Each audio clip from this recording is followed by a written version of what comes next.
Welcome to the SAICA Biz Impact Podcast, your ultimate business growth platform, where we simplify complex business topics with expert insights, market-relevant trends, and practical advice, all aimed at keeping you ahead of the curve.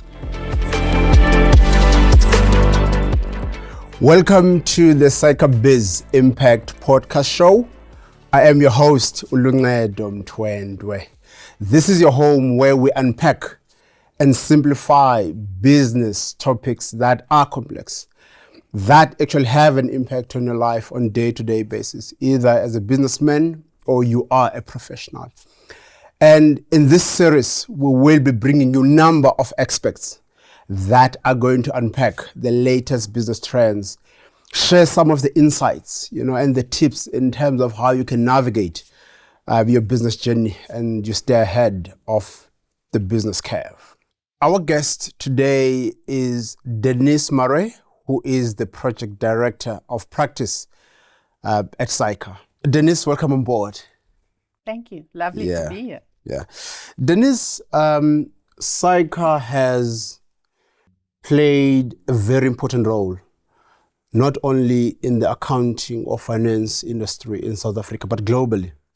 And the number of initiatives that have been implemented before. I mean, I'll talk about the likes of your SAICA difference makers.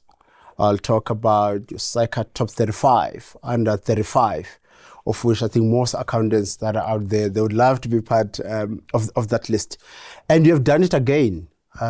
Now you have come up with a podcast series that will really be talking to the number of stakeholders out there in the market. I'm quite excited about it, and I'm looking forward to hear more in terms of what it entails.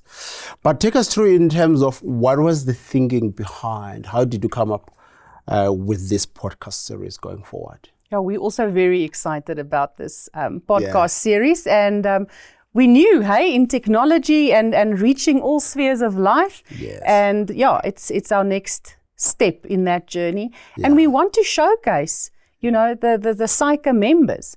And as you know, a lot of members sit within the members in business space. So 13% of our members actually service the small and medium practice industry. That's over 6,000 members that all have a very vast knowledge base, and they can bring to this, let's call it micro, small and medium businesses within South Africa. And as you know, that's a very important part of our economy.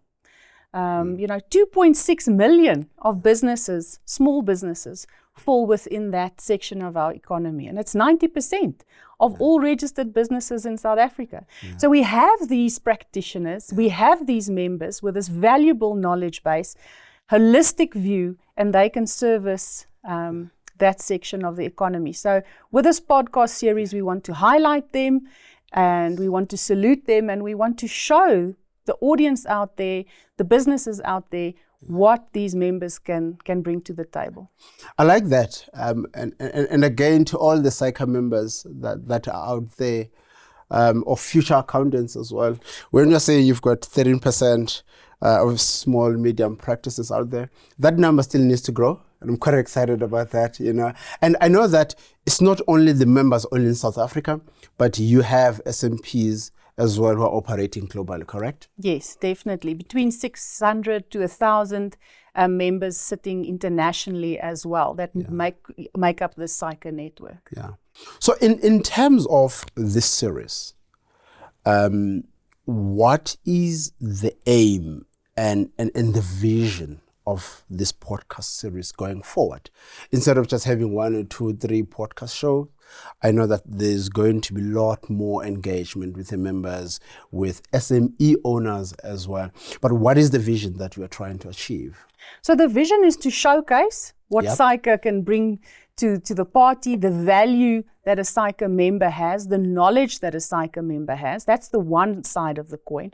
And the other side of the coin is to show your entrepreneurs, your business owners out there, this is something I need to think about. This is something I need to take into consideration for my business. Maybe I haven't thought of what is coming around the corner, what is going to affect my business in future. And to show them that there's a difference between a bookkeeper, an accountant, and a chartered accountant. Yes, and most people out there don't even know what's the difference between, a chartered accountant and an auditor.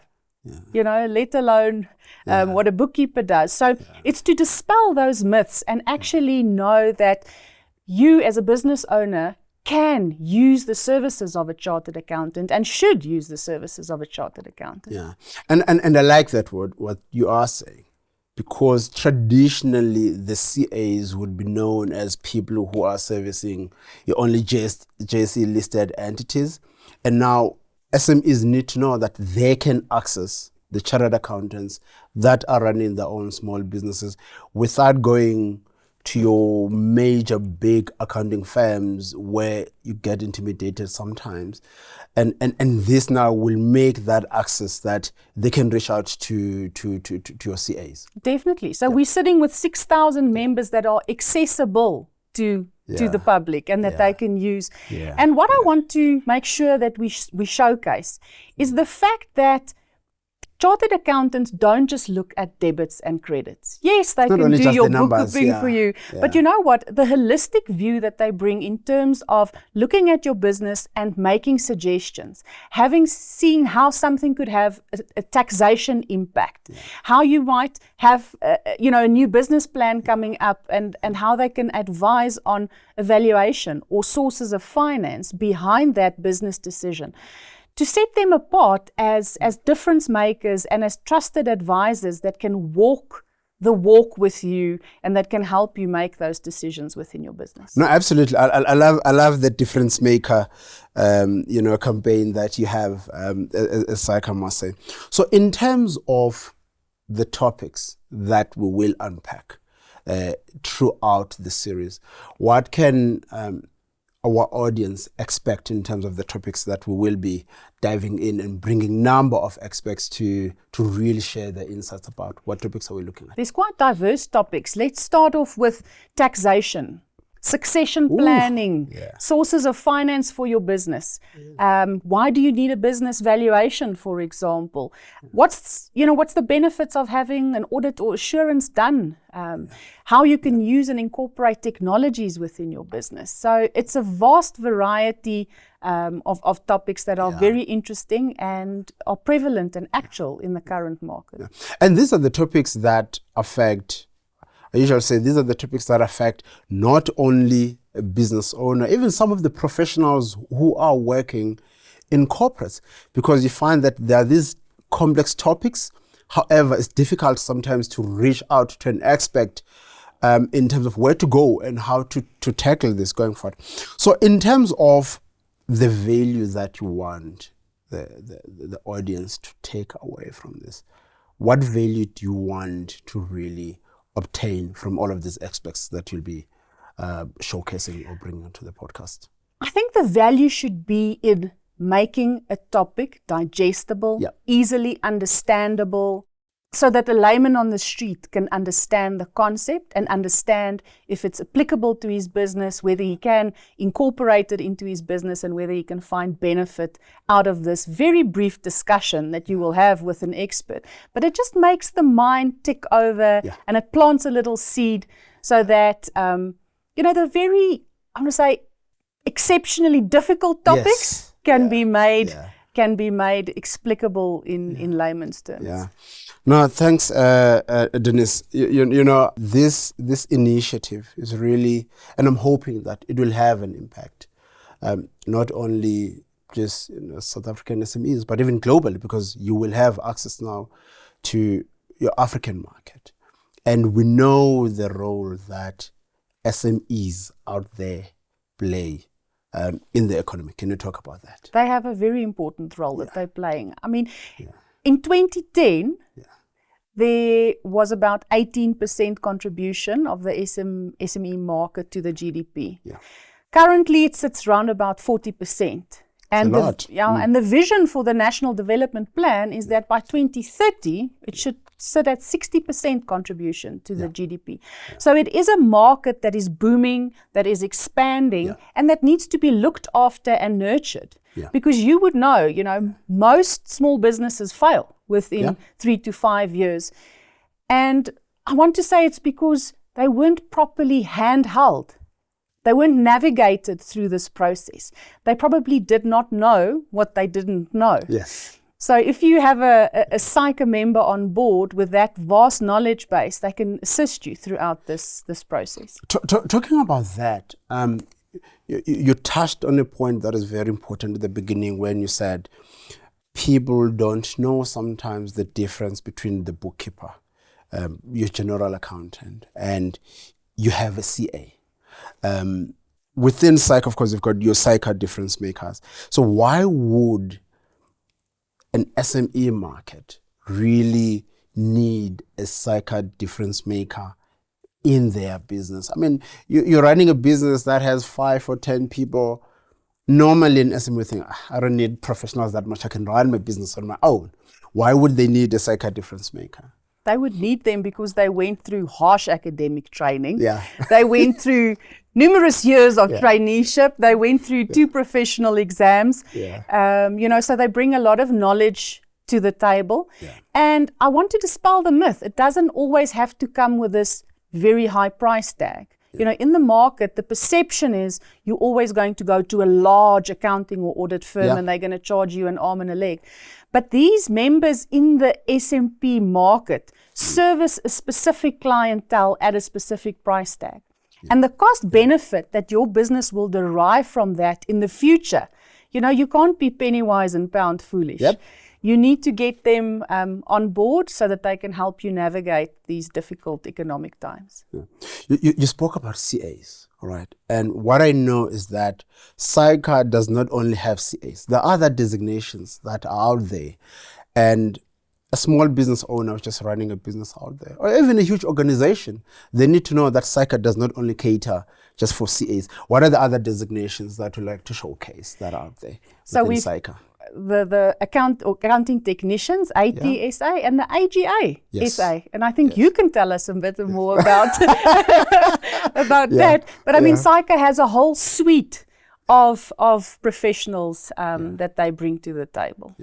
So I think that point is very important for business owners, that you'll find people who are SAICA members, who are SAICA associates, as you've said, some of the AGAs that are out there. These are some of the people as well that have gone through rigorous training, 3 years of articles, hard at work, being trained in terms of how businesses, how processes work out there. So the moment there is that stamp of approval from SAICA, you know that at least there has been some time that has been planted into that particular business owner, SMP.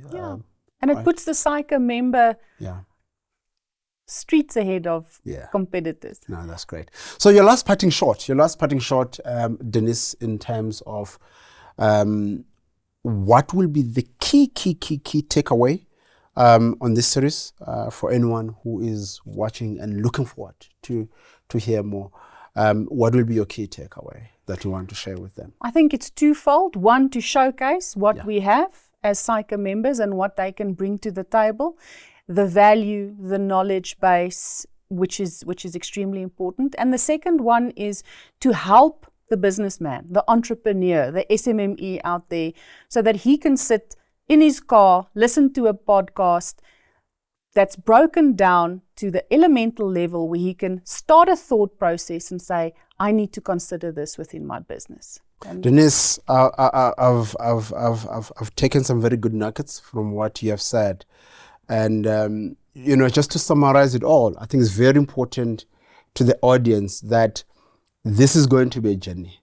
There'll be a number of experts that will be coming in and really interrogate all the issues or the topics that might be an issue in terms of how you go about or how do you stay ahead of the business curve. So I hope you have learned some lessons that you will implement and going forward. But stay tuned as we will be going through this journey. So let us know what you thought of this episode. Follow SAICA on LinkedIn, on Twitter and Instagram. And don't forget to really share the content about the episodes that we will be putting out with the people that they will benefit from it. It's either your colleagues, it's either your client, it's either someone who's starting a business. They're actually going to benefit a lot. So that's it from me, Ulunga Mtwendwe. See you on the next one. The SAICA Biz Impact Podcast is proudly brought to you by SAICA, committed to growing impactful businesses in collaboration with our SAICA accredited practitioners. Don't forget to subscribe to our podcast and visit our website for more valuable resources.